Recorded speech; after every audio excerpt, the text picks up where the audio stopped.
This is the Clock Blithfield inset, and it's fantastic.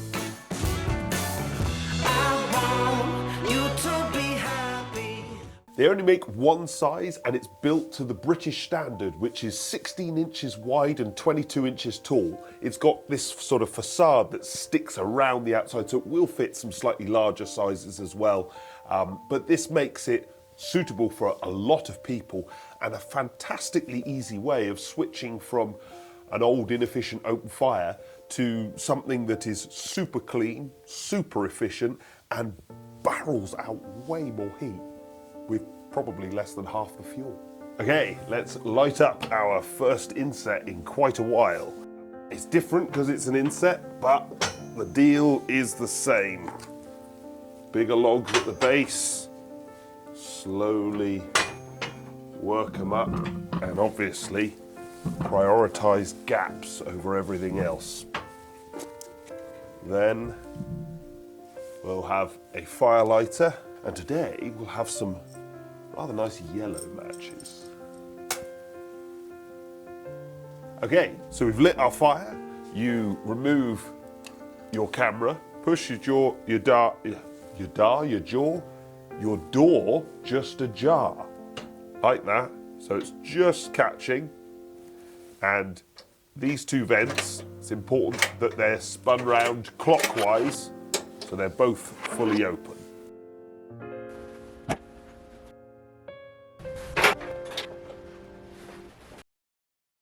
So as you may have noticed, partway through, or very quickly, because this stove does have some get up and go, I shut the door, and then I shut this vent, which is the primary air, and this vent I shut basically all the way, and then I nudge it back, you know, an eighth of a turn, and that seems to be a really nice cruising speed. But for lighting, this is 10 out of 10. It is rapid, easy, and, you know, it's kicking it out. These stoves are made from thick steel with heavy cast iron doors. They are built with either wood or coal-based fuel use in mind, and they have several colour options as well. You can even get different coloured handles with it. They've got an output range from 4 to 7 kilowatts, but officially there are 5 kilowatts, so no air vent is required. You get a 7-year warranty, an A+ energy rating, and finally, the thing weighs about 136 kilos, so we can assume it's built with some serious use in mind. This stove runs at 82.9% efficiency, and as standard comes DEFRA approved. It's obviously eco-design as well. And running clean is very, very easy. If you allow the ash pan to fill up, so you're burning on a good bed of ash with wood-based fuel, then you can actually achieve some really long burn times, even with that DEFRA kit installed, overnight even. And as you can see here, even after running it for a couple of weeks and doing all those tests, basically it was very, very clean. There's a couple of smudges, but you know, it's not even worth talking about, really. I think for this one, it's another high score. It's a 9 out of 10.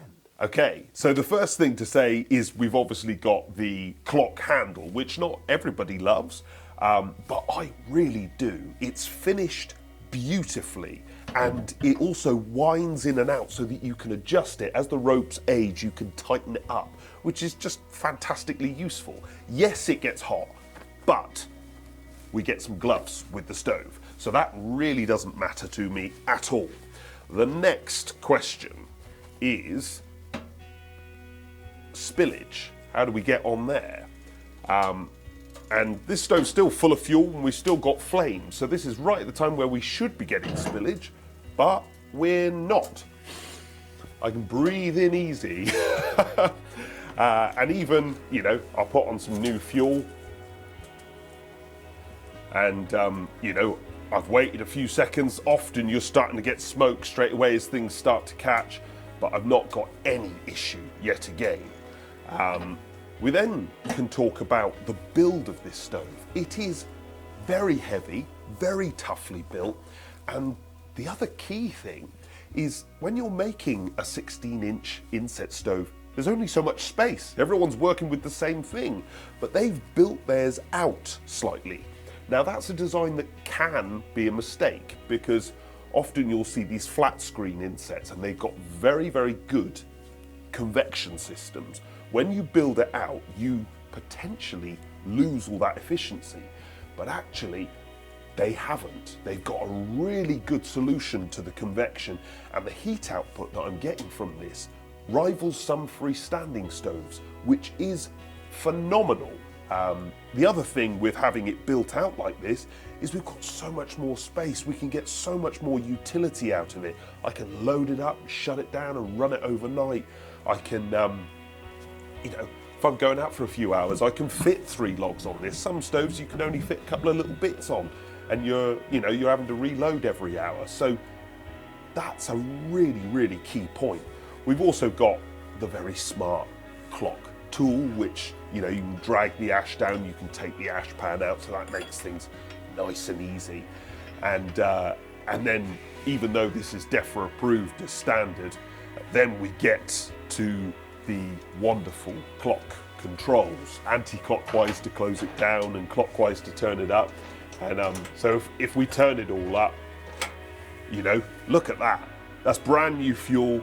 Instantaneously we can fire that up and get that going. So that's just, wonderfully effective, and also why it was so easy to light. But then we go from that, and it's right back where we want it to be again. Okay, we test the fuel economy of this stove by getting it up to operating temperature and then burning a single net of kiln-dried logs on it to see how long it could maintain there. Now, the first thing I will say is whenever you're testing an inset stove, getting a position for the thermometer is awkward. So you have to sort of experiment with that. Now, interestingly, my position is right down low on the side of the stove because I've tried it all around it, and that actually gave me the most accurate reading. It was slightly slow to react, but it did give me a more accurate reading. When I first tried it, it was obviously all clean. It was a brand new stove, and I got 8 hours.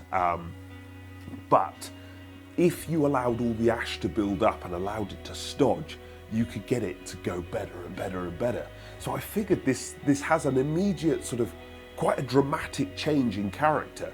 You can either run it clean, keep the ash all cleared out of it, and have something that's fantastically quick to light, easy to use, easy to make look fantastic, or let it fill with ash and have a much more functional chugging workhorse. So it's fantastically flexible, and actually if you're going purely for fuel economy, you can achieve it. You could achieve many more hours than my initial 8 hours, and also just the whole general use of it and the strength and durability of it speaks to a really economic stove. For an inset stove, this is definitely an 8 or a 9 out of 10. From the moment I tested the Blithfield 5, I've become a fan of these clock stoves. And obviously this inset is cut from the same cloth. But nevertheless, I want to be picky. So I am being a little bit picky because we're dealing with something fantastic here. Obviously the handle is the first thing to say because that divides opinion. It will be subjective. I frankly couldn't care less that it gets hot because it looks better than any other handle I've ever used. The engineering, it just looks, it's handmade in Britain. But, some people won't like that it gets hot or whatever. The other thing that I want to be a little bit critical about, and this is a bit mean, but the ash lip, it's a little bit thin, and the rest of it is so thick and so heavy. The ash lip isn't going to bend, it's not going to warp, it doesn't matter, but I'm just being picky. The ash lip is too thin for you. You'd like it to be thick. Yeah, it just, to balance the stove, you've got a really thick top. You're being really very picky. I have to become picky because we're dealing with something that is absolutely superb.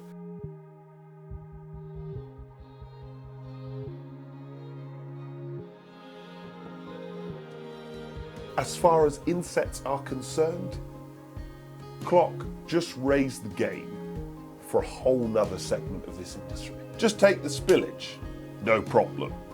Space for fuel, no problem. Long burn times, this is the best performing inset I've ever seen. Running cleanly, yeah, no problem. High efficiency, very. Brilliant control even with DEFRA, no doubt. Tough and heavy and made in Britain, those are lovely. A convenient and big ash pan. You can even get a fan on the top of it. The other thing I really like is something they've actually changed from the original Blithfield, which is previously the controls you had to wind round quite a lot to get them fully shut down or fully opened up. These are just quarter turn now, so it's so quick and easy to control and tell the stove what to do. This inset stove is annoyingly good. This is my job, and what I've found is that the ash slip is a little bit thinner than I'd like. And that's purely a subjective aesthetic thing. It's not going to make any odds to any use of the thing. I mean, just the space that you get in it makes no sense. Everyone's working with the same 16-inch fireplace, and yet theirs feels like a TARDIS.